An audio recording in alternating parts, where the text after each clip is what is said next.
Bonjour et bienvenue dans la revue de presse hebdo et audio du secteur retail et e-commerce en France, proposée par les Digital Doers. Nous sommes le 10 novembre et au sommaire cette semaine, 5 articles. Pourquoi les Français aiment le Made in France mais n'en achètent pas, à lire sur BFM TV. Futur du retail, la grande inconnue, à lire sur e-marketing.fr. Un Intersport gonflé à bloc sur le digital attaque le chantier d'intégration de GoSport, à lire sur e-commerce mag. Back Market se développe aux États-Unis grâce à des campagnes géociblées, à lire sur e-marketing.fr. Et enfin, Thierry Cotillard, le rassembleur des mousquetaires, à lire sur République Retail. Je vous le rappelle, sur le site lesdigitaldoers.com, vous avez accès à une revue de presse disponible sur LinkedIn et qui rassemble les articles publiés dans la semaine sur les sites de news de notre écosystème.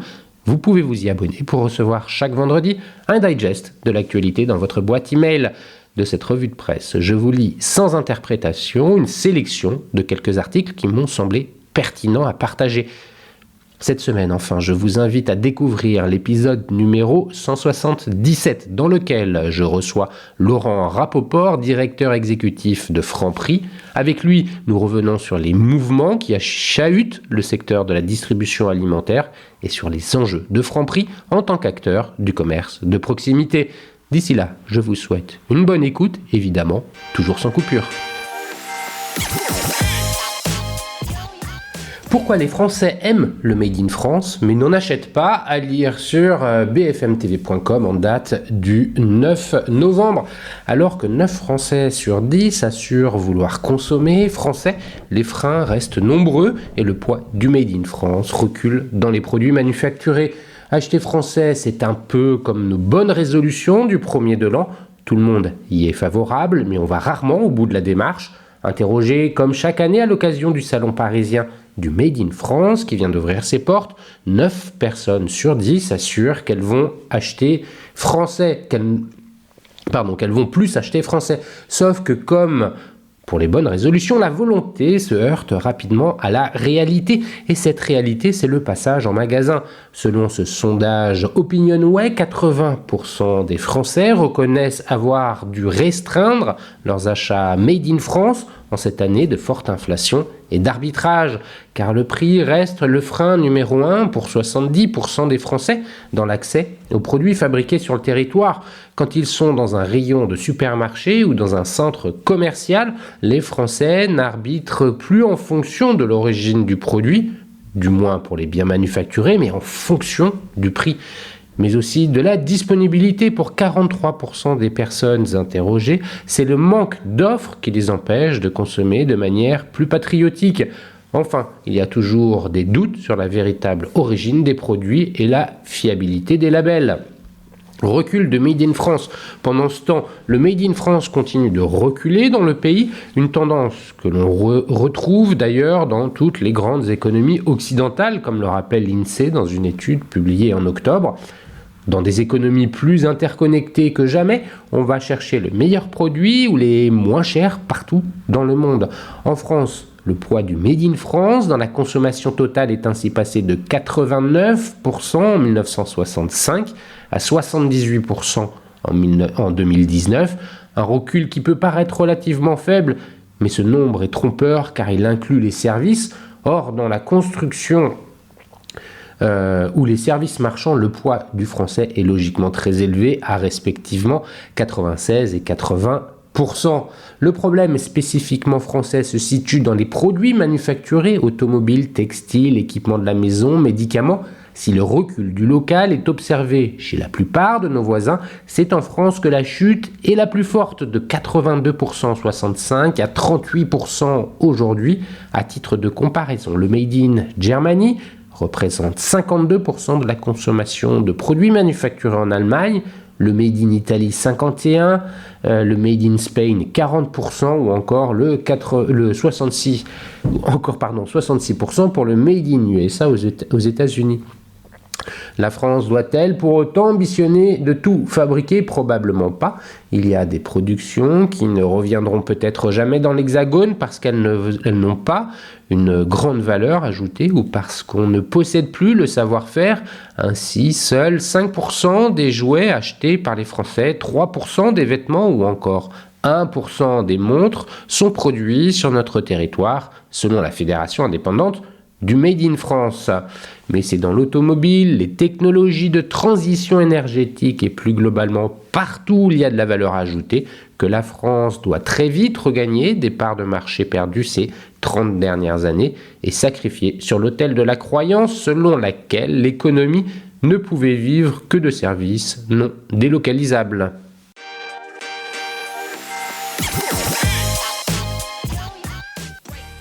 Futur du retail, la grande inconnue, à lire sur e-marketing.fr en date du 7 novembre. En 2023, les enseignes jonglent avec les défis et autres enjeux liés à leur transformation digitale et responsable, mais aussi à la conjoncture économique marquée par une baisse du pouvoir d'achat, une équation difficile à résoudre. Depuis la liquidation de Camaïeu, on ne compte plus les enseignes de textile en difficulté. Pimki, Koukaï, Sainte Marina, Caporal, Sergent-Major, André, Burton, Gosport, Comptoir des Cotonniers, Princesse Tam Tam, du pareil au même Don't Call Me Jennifer, enseigne qui avait réussi à moderniser sa marque pour la faire vivre en ligne, a du mal à faire face à l'inflation. Emmanuel Locati, son directeur général, évoque une hausse des coûts d'exploitation de 10% au S1 2023 pour une baisse des ventes de 6%. Sans oublier la concurrence frontale de Shein et bientôt de Temu sur ce segment d'âge, dans ces conditions difficiles d'être standard ou moyenne gamme, pour reprendre les mots de Gwenaëlle Go, directrice générale de Lobsoco, réagissant au cataclysme qui touche le secteur de la mode. Ce n'est pas tant une question de prémunisation que de discount. Il s'agit avant tout de créer de la valeur pour sa cible. Le branding est bien sûr important, mais il faut aussi se distinguer par ses produits et par l'expérience offerte à ses clients. Nuance Pascal Malotti, Business Development and Strategy Director de Valtech en France. De quoi expliquer la reconfiguration en cours du secteur. L'e-commerce a levé la contrainte du déplacement en voiture dans les zones périphériques. La baisse du trafic et l'inflation des coûts et des loyers ont dégradé la rentabilité au mètre carré. Les enseignes arbitrent en faveur des magasins les plus rentables, notamment en centre-ville, analyse Arnaud Viodi, partenaire commerce and loisirs au sein du cabinet de conseil Verton. Il ne s'agit plus d'être rentable au global, mais point de vente par point de vente. Les confinements ont montré que le retail physique reste prépondérant, mais pas sous une forme 100% transactionnelle. Il faut de l'expérience et du service avec des lieux dont l'identité est intrinsèquement liée à la ville d'implantation et dont l'usage évolue tout au long de la journée via du coworking, des cours, de la restauration ou encore des pop-up stores éphémères, indique Alexandre Séjourné, directeur général d'Accessit, spécialiste de la gestion d'actifs commerciaux. Quant aux emplacements laissés vacants, ils sont autant d'opportunités pour les DNVB et surtout les discounters de développer leur présence physique. Demain, tous discounters, car si l'expérience en magasin est essentielle, le nerf de la guerre reste le prix, comme en témoignent les difficultés du groupe Casino ou les succès des discounters. Cette quête de prix bas s'est intensifiée avec l'inflation. 74% des Européens considèrent qu'il n'est pas dévalorisant d'acheter des produits low cost, et pour 38% des retailers, s'engager sur des prix bas est l'action la plus efficace pour développer leur chiffre d'affaires, juge ainsi Sandrine Préfot, General Manager Europe de Locala, qui dévoilait fin juin son baromètre Retail Insight 2023. Une réalité qui se traduit par des paniers anti-inflation mis en place par les enseignes, le lancement médiatique de Too Just ou les succès d'Aldi, Lidl ou Action qui remplacent en 2023 Leroy Merlin comme enseigne préférée des Français selon le baromètre réalisé par EY, Parthénon et Marketing Magazine. La clientèle premium aussi peut être avide de promotions et de bonnes affaires. Il faut réussir à proposer de la qualité à prix discount, ce qui fait le succès de Lidl, qui séduit une nouvelle clientèle grâce à son offre primeur, sa cave ou ses produits de bricolage et d'électroménager, juge Arnaud Viodi. Forte de cette légitimité, l'enseigne s'attaque désormais au e-commerce avec le lancement de Lidl.fr en juin. Nous avons initié une stratégie de digitalisation depuis plusieurs années avec Lidl Voyage et Lidl Vin. Notre ambition avec Lidl.fr est double, séduire les Français qui ne connaissent pas encore notre offre, notamment dans les zones où nous ne sommes pas implantés physiquement, et fidéliser nos clients actuels en leur apportant une offre complémentaire avec 5000 références en ligne d'ici à la fin de l'année contre quelques centaines en magasin, indique Michel Biérot, directeur exécutif achat et marketing de Lidl en France. Discounter ou non, chaque enseigne renforce ainsi ses propres écosystèmes. 23% de celles interrogées par Locala indiquent vouloir recruter via de nouveaux programmes de fidélité afin de donner accès à des promotions. Une tendance qui se traduit aussi ces dernières années par le développement des offres sur abonnement. Les clients abonnés aux bonnes affaires présentés comme un moyen de créer une relation engageante et exclusive avec les clients. Ces innovations connaissent des succès variés. Dans l'alimentaire, le modèle se développe doucement. En début d'année, Monoprix s'associe à Amazon pour promouvoir Monoflix aux abonnés de Prime et leur faire profiter gratuitement du service pendant 6 mois. Le groupe Casino a aussi lancé Casino Max, ne communique plus sur le nombre d'abonnés à ses différentes souscriptions depuis fin 2022. Le chiffre de 370 000 abonnés était alors évoqué contre 350 000 mi-2022. De son côté, Carrefour Plus est toujours testé en Seine-Maritime depuis son lancement en septembre 2021. À l'été 2022, l'enseigne dressait un bilan mitigé de l'expérimentation. Si les dépenses des abonnés sont 30% supérieures, seulement 3% des clients des magasins concernés ont souscrit à l'offre selon Carrefour qui avait promis une refonte pour 2023. Les succès sont plus probants dans le non-alimentaire où ces offres cherchent également à réduire l'impact de l'activité de l'entreprise. C'est un de nos piliers stratégiques en matière de développement durable. Au même titre que l'occasion, la réparation et le recyclage. Après les tests, la difficulté réside dans le passage à l'échelle qui nécessite des investissements supplémentaires. Il faut adapter le système d'information, former les équipes au métier de la remise à neuf, mais aussi adopter de nouvelles techniques de gestion du risque client, explique Yann Carré, chargé de développer les offres de location de Decathlon. Nous allons passer le cap des 50 000 abonnés à la location d'un vélo pour enfants d'ici la fin 2023, alors que nous avons lancé l'offre en mai 2021. Au-delà du vélo, l'enseigne limite ses abonnements à des produits de valeur qui nécessitent une maintenance dans la durée, appareils de fitness, équipements de sport de combat ou d'équitation. Ces offres s'ajoutent aux nouveaux programmes relationnels développés par les enseignes pour collecter de la donnée first party et ainsi personnaliser l'expérience et les promotions offertes à leurs clients. Mais cet actif est aussi au cœur de l'essor du retail média, pratique permettant aux enseignes de développer de nouvelles lignes de revenus avec un taux de marge supérieur à 70% en moyenne, compensant la dégradation du chiffre d'affaires lié au contexte économique. Quel nouveau mix média est produit? En matière de publicité, de plus en plus d'enseignes annoncent la fin de la distribution du prospectus au profit de sa digitalisation, de quoi permettre à Leclerc d'économiser l'équivalent de 50 000 tonnes de papier par an dès cette rentrée. Mais le leader de la grande distribution n'a pas qu'un intérêt environnemental à cette décision. Au-delà des économies réalisées sur l'impression et la distribution, cet arrêt pénalise moins l'enseigne qui bénéficie déjà d'une bonne image prix et qui a les moyens d'activer des alternatives, des offres segmentées portées par des régies du SNPTV aux coupons de réduction digitale développés par Aiko en passant par les NFT ou les offres de live shopping. Celles-ci ne manquent pas. Mais les spécialistes du secteur indiquent qu'il faut en moyenne 7 canaux pour remplacer un prospectus. Alors toutes les enseignes n'ont pas les moyens financiers et humains de mener des expérimentations au ROI incertain, alors que la fin du prospectus peut entraîner une perte de 20 à 30% du chiffre d'affaires. C'est tout l'enjeu de l'expérimentation WePub, initiative lancée il y a 1 an et qui vise à remplacer Stop Pub. 48% des consommateurs des zones concernées pensent avoir réduit le nombre de magasins fréquentés depuis qu'ils ne perçoivent plus le prospectus dans leur boîte aux lettres, selon une étude réalisée par Tuluna Harris Interactive pour l'agence de géomarketing Pub Audit. Et si 29% des sondés ont apposé l'autocollant, ce qui permet de qualifier les plus promophiles, les enseignes devront trouver des moyens de continuer à acquérir de nouveaux clients. Mais d'autres solutions simples s'offrent à elles.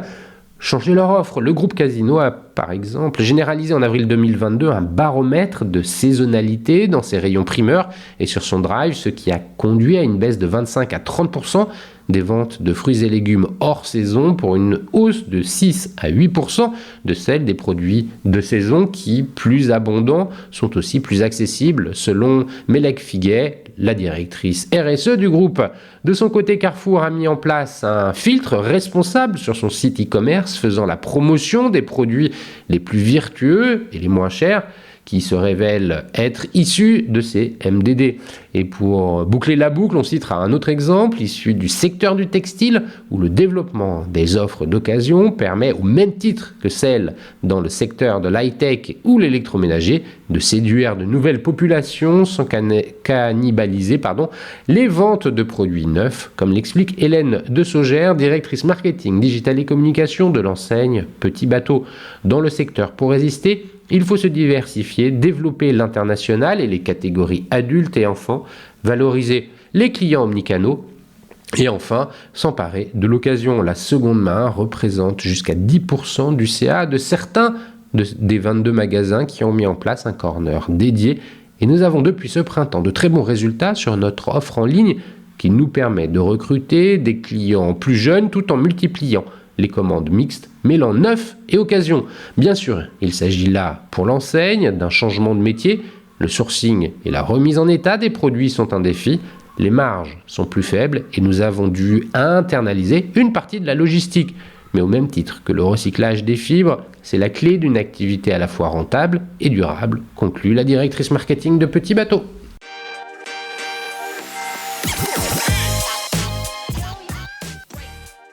Un Intersport gonflé à bloc sur le digital attaque le chantier d'intégration de GoSport, à lire sur e-commercemag.fr en date du 7 novembre. Après avoir repris en avril l'enseigne GoSport, qui était en redressement judiciaire depuis janvier, le groupe de magasins d'articles de sport Intersport France a devant lui un grand chantier d'intégration. Sur les 72 magasins repris, 50 deviendront des Intersports en 2024, soit un investissement de 60 millions d'euros sur les 5 ans à venir. Outre cet ambitieux projet, la coopérative investit aussi pour renforcer sa logistique et son modèle omnicanal autour de vendeurs toujours plus connectés et devenus des pros du Ship from Store. La contribution de l'e-commerce au chiffre d'affaires d'Intersport n'est pas négligeable, elle oscille entre 5 et 10%. Selon les catégories de produits, celle-ci peut monter jusqu'à 20%. Au global, les ventes digitales d'Intersport se portent d'ailleurs plutôt bien puisqu'elles ont progressé de 15% par rapport à l'an passé. La mission numéro 1 d'Intersport.fr est de créer du trafic bénéficiant aux points de vente physiques, rappelle Philippe Mur, directeur digital e-commerce de l'enseigne, qui s'appuie sur un site web puissant et un large réseau de distribution, 700 magasins en plaine, 200 en montagne. Le site affiche une centaine de millions de visites par an, dont à peu près 30 millions de visiteurs uniques. Selon une étude réalisée avec Kantar, 70% des visiteurs des magasins sont préalablement passés par Intersport.fr, reflétant ainsi la stratégie omnicanale du groupement. Quasiment une centaine de millions de visites par an. Visiteurs uniques, on le divise par 3, on est sur 1 million de visiteurs uniques par an sur Intersport.fr. Les fiches produits accessibles sur le site drainent beaucoup d'audience. Les consommateurs préparent ainsi leur visite en magasin en prenant connaissance des spécifications techniques des équipements et en dressant un benchmark. Nos clients peuvent chatter avec des opérateurs online qui ont le même niveau de formation que nos vendeurs en magasin, explique Philippe Mur. Face à l'inflation, Intersport réaffirme sa volonté d'agir sur la pratique du sport qui reste accessible à tous. Notre programme de fidélité gratuit qui rassemble plus de 12 millions de clients encartés nous permet, malgré les hausses de prix que nous avons subies de la part de nos fournisseurs, de maintenir des prix étudiés, déclare Philippe Mur. Grâce à ce programme de fidélité, les clients cagnotent à chaque achat et peuvent décaisser leur cagnotte, 30 € maximum, en avril et en octobre. l'omnicanalité une condition sine qua non. Une partie de notre flux e-commerce provient d'entrepôts classiques, mais la grande majorité, soit près de 85% de nos commandes, sont traitées en Ship from Store à partir de plus de 420 magasins. Pour l'expert, c'est le modèle de l'e-commerce qui convient le mieux à une coopérative comme Intersport. Le Ship from Store a pris son essor avant l'éclatement de la crise sanitaire du Covid, une aubaine pour les magasins qui ont ainsi pu sauver une partie de leur chiffre d'affaires pendant la pandémie. La méthodologie est simple, le digital, et notamment intersport.fr, agit comme un apporteur d'affaires pour les magasins. Les équipes et toute l'infrastructure informatique envoient la commande directement au magasin où le client est encarté. Et si ce dernier ne l'est pas, c'est le magasin le plus proche du point de livraison qui est sollicité pour des raisons de RSE évidentes, pour faire le moins de kilomètres possible lors de l'acheminement. Cette expédition des commandes depuis les magasins a totalement transformé le travail des équipes en magasin.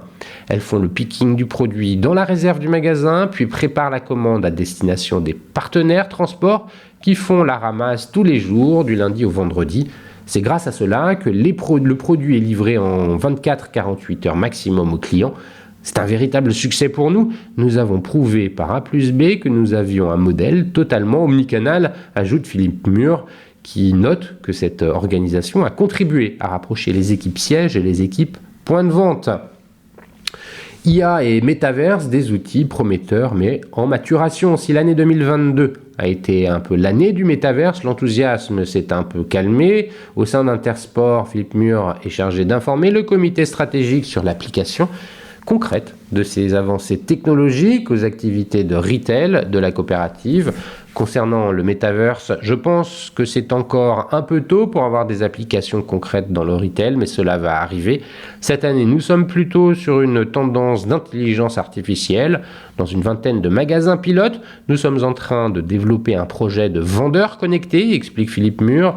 L'entreprise a ainsi fourni aux équipes des smartphones dotés aussi d'une fonction talkie-walkie sur lesquelles ils peuvent encarter les clients, avoir la visibilité sur les stocks en mobilité, ainsi que l'ensemble des stocks du groupe au niveau national. Demain, ils auront la possibilité de commander des produits directement depuis ce vendeur connecté. Le but est d'apporter de l'intelligence, de diminuer le nombre d'outils et, ce faisant, de faciliter la vie des vendeurs. Petite fiche produit, l'IA est ton ami. Les fiches produits constituent une des principales applications de l'IA au retail avec plus de 100 000 unités de gestion de stock, UGS. Le chantier est gigantesque en l'occurrence. Le groupement parie aussi sur une productivité décuplée des équipes grâce à l'IA. En plus des tâches à plus forte valeur ajoutée et exécutées plus rapidement, les prévisions d'achat en magasin devraient aussi être affinées et accessibles plus rapidement. Demain, nous irons peut-être plus loin en couvrant des catégories encore absentes de notre catalogue. Un vendeur connecté pourra se brancher directement sur les stocks de nos fournisseurs pour commander des produits qui ne sont pas visibles en point de vente, mais peut-être livrés en magasin ou au domicile du client. Une politique d'investissement robuste au niveau de la logistique et des magasins. Les travaux de terrassement de la deuxième plateforme logistique d'Intersport, appelée à ouvrir ses portes à Autrèche, en Indre-et-Loire, ont récemment été achevés. Une inauguration prévue en 2024, à l'image des investissements consentis dans le domaine du digital pour être totalement omnicanal. Les travaux et agrandissements du pôle logistique de la coopérative reflètent sa croissance. Cet entrepôt va essentiellement servir à améliorer le flux B2B à destination des magasins, même si nous ferons aussi un petit peu d'e-commerce directement à partir de ce nouveau site de 84 000 m². Côté magasin, Intersport ouvre ou agrandit en moyenne entre 20 et 30 magasins tous les ans. L'année 2024 n'y fera pas exception avec une priorité, transformer les magasins GoSport en Intersport, notamment les magasins phares situés en région parisienne comme ceux de République et de Châtelet-Les Halles. Nous allons les rénover pour en faire des portes étendards avec une logique omnicanale rapprochant le digital du magasin et vice-versa. Cela devrait être fait d'ici avril-mai 2024. Nous voulons vraiment casser les barrières entre le online et le offline. Nous ferons la promotion d'intersport.fr sur la devanture du magasin.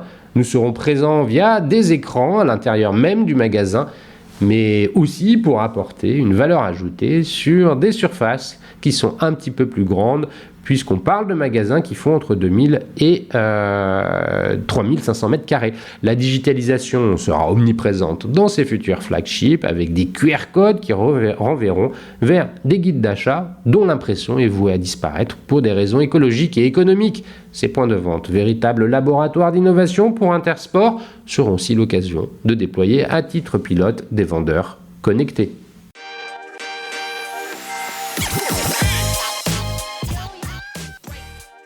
Back Market se développe aux États-Unis grâce à des campagnes géo-ciblées, à lire sur emarketing.fr en date du 8 novembre.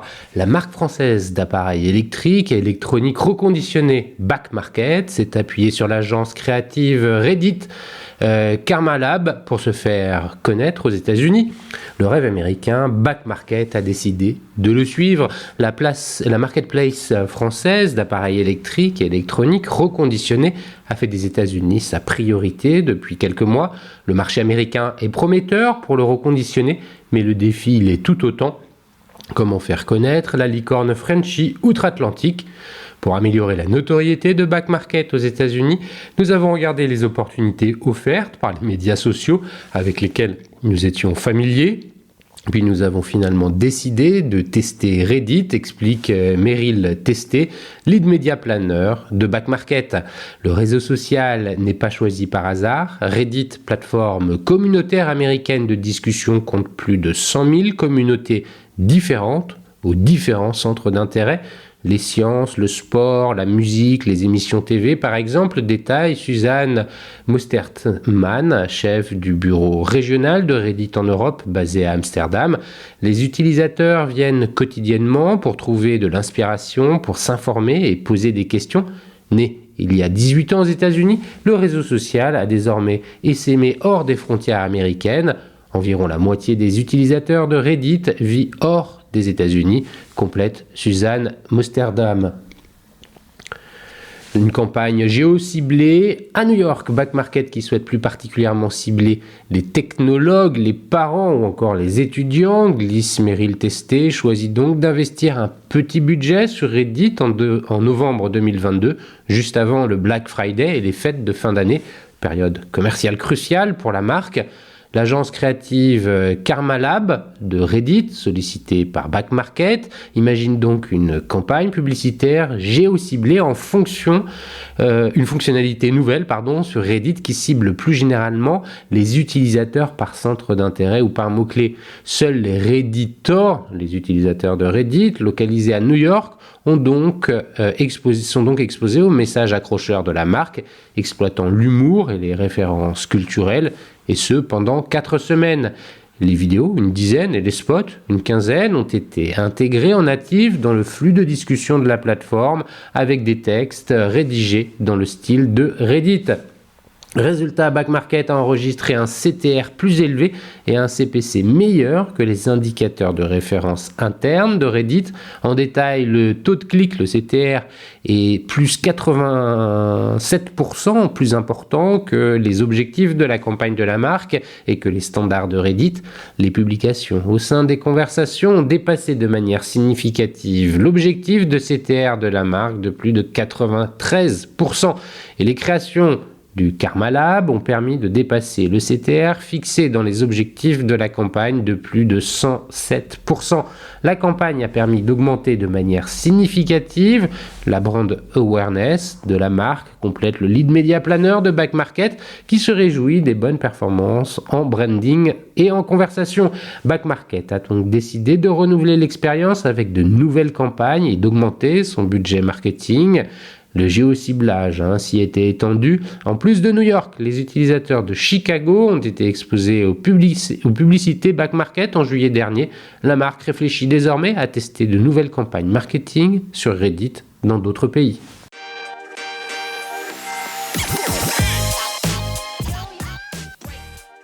Thierry Cotillard, le rassembleur des mousquetaires, à lire sur republicretail.fr en date du 8 novembre. Déterminé à façonner l'avenir du groupe et relever les nombreux défis, son parcours et sa vision au sein du groupe font de Thierry Cotillard le catalyseur du changement au sein des mousquetaires. Rencontre. Janvier 2023, Thierry Cotillard prend la tête de la société Les Mousquetaires, organe de direction du groupement, véritable paquebot de la distribution avec près de 4000 points de vente dans 4 pays européens, France, Belgique, Pologne et Portugal, un volume d'affaires de 36 milliards d'euros en 2022 hors carburant, plus de 3000 chefs d'entreprise indépendants, 150 000 collaboratrices et collaborateurs, 56 sites de production agroalimentaire. Et dans son giron, les enseignes phares Intermarché et Netto dans l'alimentaire, mais aussi Bricomarché, Bricocash et Bricorama pour le bricolage, Raoudi et Rapide Pare-Brise dans la mobilité. Continuer à exister dans les 10 prochaines années.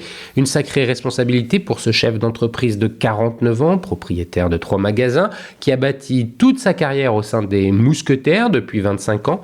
J'ai été malheureux pendant un mois, tiraillé entre l'envie d'y aller un jour et le refus le lendemain, se remémore-t-il. Aujourd'hui, je suis sûr d'avoir pris la bonne décision, mais prendre cette responsabilité de faire ce choix de vie a nécessité une vraie prise de recul.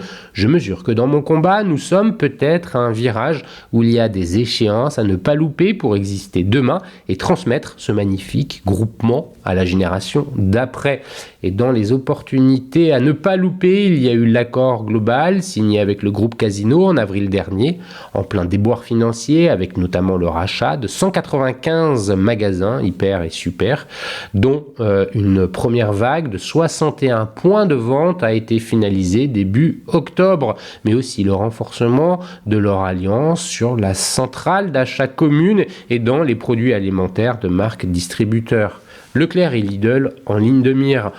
2023 marque une légère concentration dans le paysage de la grande distribution, tant évoqué ces dernières années, avec cet été les rachats des enseignes Match et Cora par Carrefour. Le phénomène est inéluctable, tranche Thierry Cotillard, c'est le début d'une trajectoire où progressivement on aura effectivement 7 et 6 et peut-être un jour 5 distributeurs sur une échelle de 10.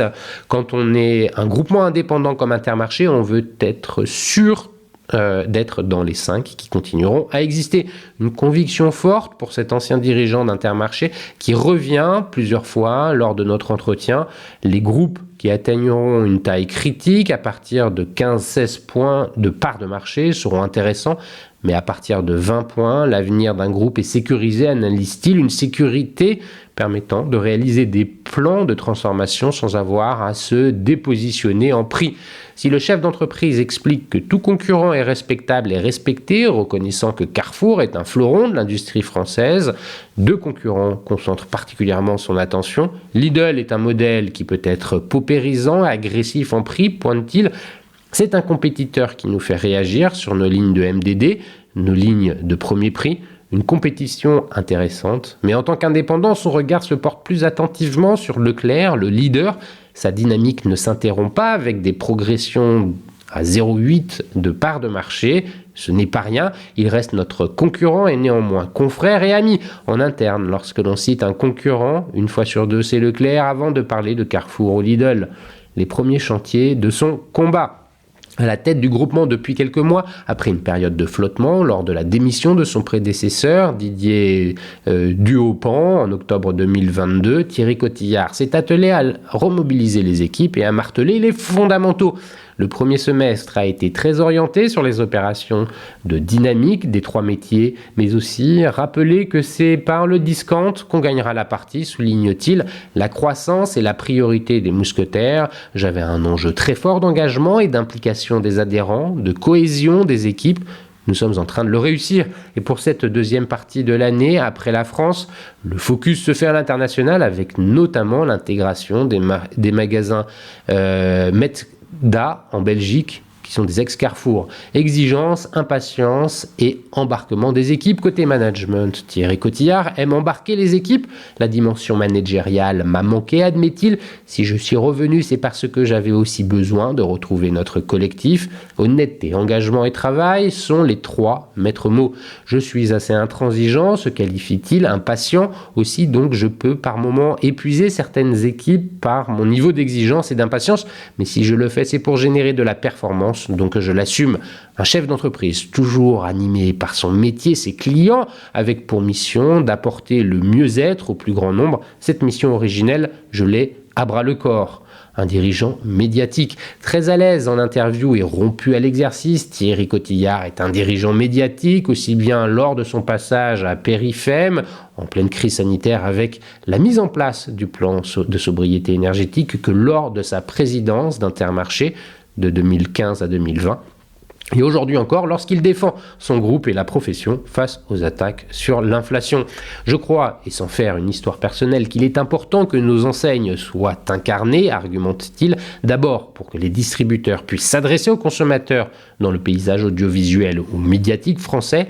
Et quand on est le 3e acteur, Michel-Édouard Leclerc ne me dira pas le contraire quelque part. Cela fait partie du job que d'être présent pour prendre position sur les sujets et occuper l'espace médiatique pour toucher les politiques et décideurs et pouvoir influer sur les débats publics.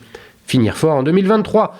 Pour le dirigeant, cette fin d'année sera le premier test de son mandat. L'ambition est de finir en fort en termes de prise de part de marché sur l'ensemble de nos métiers, mais aussi de réunir totalement l'intégration des magasins Casino. Commercialement, nous aurons réussi si en décembre, les salariés sont heureux d'être devenus mousquetaires. Un enjeu et un défi extrêmement important, comme Bricorama il y a 5 ans. Nous aurons également avancé si nous continuons à tenir la rigueur budgétaire insufflée pour être au service du discount. La feuille de route est encore longue.